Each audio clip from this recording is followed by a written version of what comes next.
अस्सलाम वालेकुम दोस्तों। कैसे हैं आप सब लोग? कुछ ट्रेडिंग में पैसे बन रहे हैं या बस वैसे ही वक्त गुजर रहा है, कोई मज़ा नहीं है ट्रेडिंग का? जी हाँ, तो आज का जो मौजू है 5 लाख से 30,000 रुपये पे अकाउंट आना। बिल्कुल आप सही समझे हैं कि जब तक आप ये 3 काम नहीं कर लेते, जो मैं आगे चल के बयान करने वाला हूँ आपको या आगे चल के बताने वाला हूँ, जब तक आपका अकाउंट घटना कम नहीं हो सकता। तो शुरू करते हैं। सबसे पहले मैं आपको बताना चाहूँगा, ये स्टोरी है बेसिकली राना साहब की। राना साहब एक शीशे के कारीगर हैं, काम करने वाले हैं और ये मुख्तलिफ़ इमारतों में ठेके लेते थे।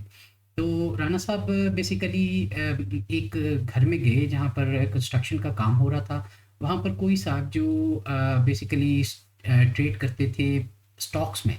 तो उनका वो जो किसी पे फ़ोन पे बात कर रहे थे और उन्होंने जब वो फ़ोन पे बात कर रहे थे तो सुना कि ट्रेडिंग में बहुत पैसा है और स्टॉक एक्सचेंज में बड़ा पैसा है। राना साहब वहाँ फ़ारिग होते साथ ही किसी अपने अज़ीज़ के पास गए और उनसे 5 लाख रुपए उधार पकड़ा और स्टॉक एक्सचेंज में अकाउंट खोलने हमारे हाउस में आ गए। अब जब वो हमारे हाउस में आ गए और अकाउंट खुल गया, तो अब उनकी एक बड़ी ख़ास बात थी और वो ख़ास बात ये थी कि आते-जाते लिफ्ट में नीचे से गार्ड से लेके ऊपर तक हाउस तक आते-आते वो हर आदमी से पूछते थे कि क्या लग रहा है?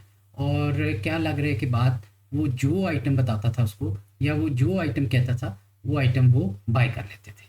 और अपने आस-पास बैठे हुए लोगों के साथ भी यही वो करते थे कि वो बाइंग करते थे उनके कहने पे और आगे इसी तरह ट्रेड करते थे।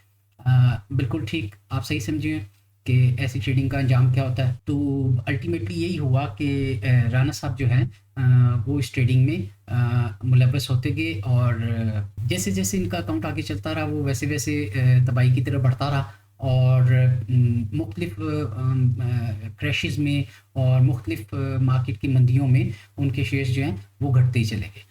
अब वो भी एक अजीब शख्सियत थे, कभी कहते थे कि मुझे ऐसे लग रहा है जैसे मेरा कभी कोई क्रैश हो जाए तो कहते थे मुझे कोई ऐसे लगता है जैसे मेरा करीबी फ़ौत हो गया हो। जब कोई दिन में कोई चीज़ गिर जाती थी तो कहता है ऐसे लगता है जैसे प्लेन क्रैश हो गया। या बड़ी मज़ेदार एक और बात करते थे कि मार्जिन कॉल जब ब्रोकर उनको रात को देता था तो कहते थे मलिक साहब मैं रात को जब सोता हूँ तो मुझे ऐसे लगता है कि मुझे किसी ने इमारत से धक्का दे दिया और मैं नीचे गिरता चला जा रहा हूँ, गिरता चला जा रहा हूँ, गिरता चला। सो बड़ी मज़ेदार और मज़ाहिया तबीयत पाई थी उन्होंने। लेकिन उनकी जो कमज़ोरी सबसे बड़ी थी कि वो हर आदमी के कहने पे कुछ ना कुछ जो है वो बाइंग कर लेते थे और अल्टीमेटली ये हुआ कि उनका अकाउंट जो है वो 5 लाख से 30,000 पे आ गया। एक दिन उन्होंने मौका पा के मुझे अकेले देखा और कहने लगे कि मलिक साहब आपसे एक बात करनी है और बात मुझे समझ आ गई कि वो बात क्या करना चाह रहे थे। मुझे कहने लगे कि मुझे 4,70,000 रुपए चाहिए ताकि मैं उन सब के वापस कर सकूँ जिनसे मैंने उधार लिया हुआ है। अब इसमें एक और सानवी मैं आपको कहानी सुनाता चलूँ कि मेरे वालिद साहब एक मशहूर जर्नलिस्ट थे इंग्लिश अखबार में और शहर काफ़ी उनको जानता था।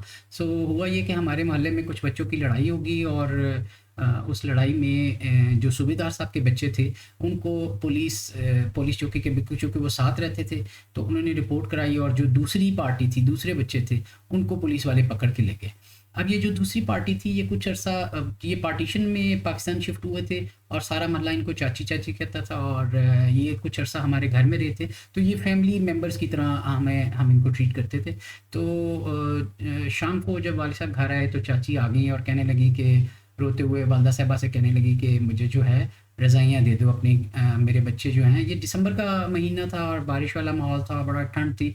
तो वो कहने लगी कि मेरे बच्चे क्योंकि थाने में हैं, चौकी में हैं, तो कोई मुझे कपड़े दे दो उनके लिए, रज़ाइयाँ वग़ैरह दे दो। तो वालिदा साहिबा मेरी ज़रा इस मामले में टची थी, तो उन्होंने सोचा कि ये तो थाने में जाके बंदी-वंदी हो जाएँगी या कोई और वापस नहीं आए शायद। तो उन्होंने वालिद साहब की तरफ देखा तो वालिद साहब ने कहा कि चाची क्यों ना मैं रज़ाइयाँ देने की बजाय आपके बच्चे वापस ले आऊँ। सो अल्टीमेटली उस रात को चाची के बच्चे वापस घर आके सोए। बताने का मकसद ये है कि मैंने भी सेम राना साहब के लिए यही एक ऑप्शन उनको दिया कि राना साहब बजाय इसके कि मैं आपको उधार दूँ और आप वो वापस करें, क्यों ना मैं आपको ये पैसे आपके वापस दिलवा दूँ। तो उस दिन राना साहब को जो है मैंने ये बात समझाई कि देखें, अक्सर राना साहब के अलावा भी मुझे अक्सर लोग ये बात समझाते हैं कि हम आम से इन्वेस्टर हैं और हमें कोई ऐसी तरीका बता दें कि हम मार्केट से पैसे बना सकें। और आपको बड़ी मज़ेदार बात बताऊं कि इसके बीच में डॉक्टर्स होते हैं जो बड़े हाईली क्वालिफाइड होते हैं, इंजीनियर्स होते हैं और बाकी लोग होते हैं। लेकिन ये बगैर तालीम के ये सब इसी तरह अधूरा है, या सब इसी तरह है जैसे एक अनपढ़ होता है हर चीज़ की। फ़र्ज़ करें कि क्या आप मुझे इजाज़त देंगे बीइंग ए ट्रेडर कि मैं जाके किसी शख्स का हार्ट बाईपास कर दूं, उसका ऑपरेशन कर दूं, या क्या आप ऐसे बंदे को किसी को इजाज़त देंगे जो अभी, बल्कि नए डॉक्टर भी जो बने होंगे उसको आप इजाज़त नहीं देंगे अनटिल और अनलेस वो खुद एक रिनाउंड सर्जन ना हो। इसी तरह किसी को पुल बनाने की इजाज़त नहीं होगी अनटिल और अनलेस वो कुछ तजर्बेकार ना हो। इसी तरह स्टॉक मार्केट में भी यही चीज़ है कि जब तक आपको अच्छा तजर्बा नहीं आ जाता, किसी के कहने पे ये ट्रेड नहीं करनी चाहिए। तो राना साहब की कहानी की तरफ वापस आते हैं।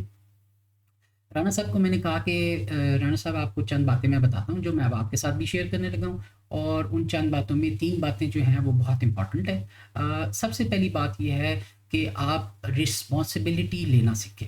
देखें, जब हम स्कूल में पढ़ते थे या कॉलेज में पढ़ते थे या पढ़ाई के लिए जाते थे, तो जब हमारा इम्तिहान होता था, तो चाहे पेपर कोर्स से आया हो या बाहर से आया हो, इस जो इम्तिहान है इसकी पूरी ज़िम्मेदारी जो है वो तालिब इल्म पे होती थी या हम पे होती थी। चाहे टीचर ने पढ़ाया है चाहे नहीं पढ़ाया, इस सारे की ज़िम्मेदारी लेना सोचा है।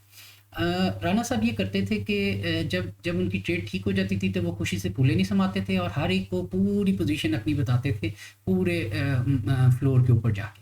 और जब जब भी कोई उनसे गलत भी हो जाता था, इस तरह का नीचे भी जाता था, तो वो भी ऊपर से लेके नीचे तक गार्ड को बताता था कि इनकी पोजीशन क्या है।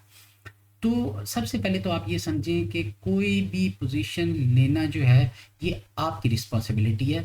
किसी के कहने पे कोई पोजीशन ना लें। अगर आप पोजीशन ले रहे हैं तो उसकी फुल रिस्पॉन्सिबिलिटी आपकी है। सो रिस्पॉन्सिबल इन्वेस्टर के तौर पे आपको काफ़ी सारी चीज़ें देखना पड़ेंगी। सबसे पहली बात, सबसे पहला पॉइंट, रिस्पॉन्सिबिलिटी से लेना सीखें। अपनी ट्रेड की रिस्पॉन्सिबिलिटी लेना सीखें। जब आप रिस्पॉन्सिबिलिटी लेना शुरू करेंगे, जब आपको कारोबार करते हैं तो आप आपके ऊपर उसकी रिस्पॉन्सिबिलिटी होती है। फ़र्ज़ करें आपने एक दुकान खोली है, दुकान आप जाके खोलेंगे, एक टाइम से खोलेंगे, टाइम तक बैठेंगे, कुछ रिस्पॉन्सिबिलिटीज़ हैं, कुछ चीज़ें ख़रीदेंगे, कुछ बेचेंगे, ये तमाम रिस्पॉन्सिबिलिटीज़ आप पूरी करेंगे। अब जबकि तमाम रिस्पॉन्सिबिलिटीज़ आप पूरी करें, इसी तरह स्टॉक में भी ये रिस्पॉन्सिबिलिटीज़ है और इसका कोई और ज़िम्मेदार नहीं है। इस नुकसान का कोई आपके अलावा कोई और ज़िम्मेदार नहीं है।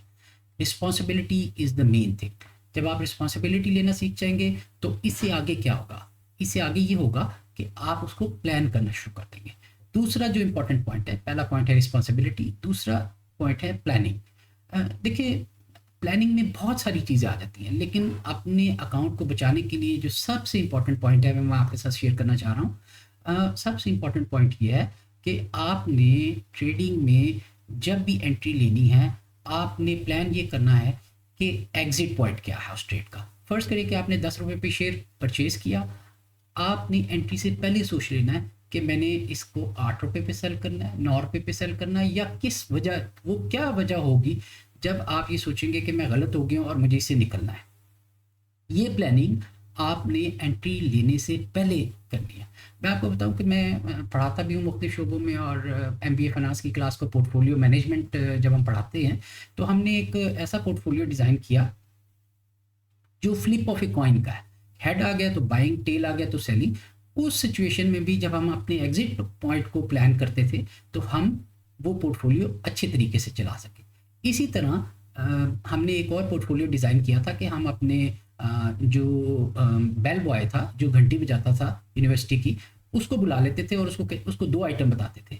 उसे कहते थे आइटम ए है और आइटम बी है, कौन सा परचेज़ करें कौन सा सेल करें, परचेज़ करना चाहिए या सेल करना चाहिए। और जो वो बता देता था, एक बिल्कुल लेमैन जो बेल बॉय था, वो जो बताता था वो हम बाइंग या सेलिंग कर लेते थे।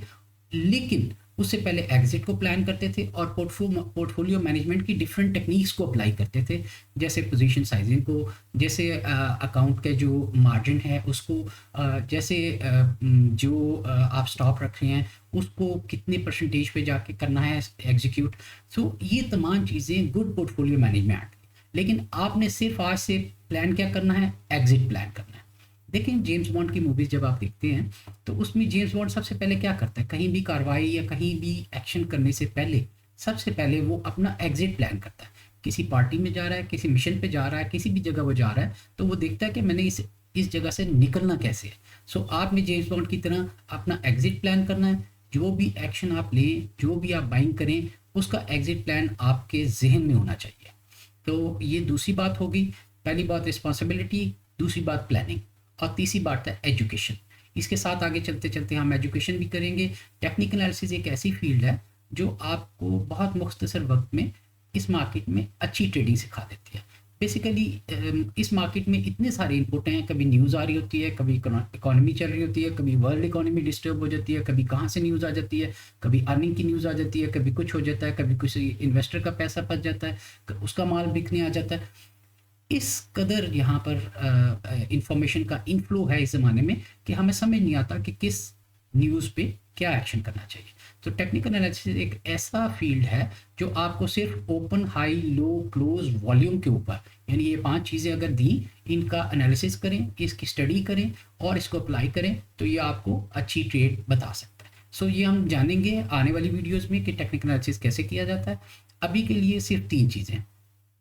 नंबर 1, रिस्पॉन्सिबिलिटी लेना सीखें।